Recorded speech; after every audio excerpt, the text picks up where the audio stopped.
ఎన్ని రోజులు ఇట్లా? అసలు నాకు అవసరమే లేదంటే మళ్ళీ ఎన్ని రోజులు అంటావు ఎందుకు? నీ దగ్గర నేను ఉన్నా అని చెప్పిన అన్నిసార్లు. ఉంటున్నా ఇప్పుడు ఎలా నాకు అలవాటు అయిపోయింది. కానీ లైఫ్ లాంగ్ ఉంటావా? ఉంటా. హ్యాపీగా ఉన్నావా? చాలా. నేనైతే హ్యాపీ లేను. నీకు చెప్తున్నా కదా నాకు వద్దు, నువ్వు కావాలి. నాకు వద్దని చెప్పిన తర్వాత నువ్వు కావాలంటే ఇంకా నాకు మనసు ఒప్పుతలేదు నీ దగ్గరికి రావాలంటే. నేను ఉండలేను సార్ లేకపోతే. నానా వీణా అని చెప్పి నన్ను టార్చర్ పెట్టకు. నీ కాలు మొక్కుతా సార్ ప్లీజ్. నేనే మొక్కుతాను నీ ఇట్లా చెయ్యకు సార్. రాకన్నా ఎందుకు? మంచిగా వీడియో చేసుకున్నాం, మంచిగా ఉన్నాం.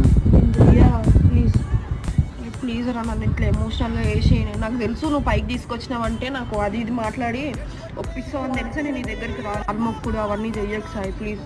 నాతో కాదు, నన్ను ఏడిపియకు ఇంకా. మళ్ళీ చెప్తున్నా. ఎందుకు ఏడుస్తున్నావు ఇప్పుడు?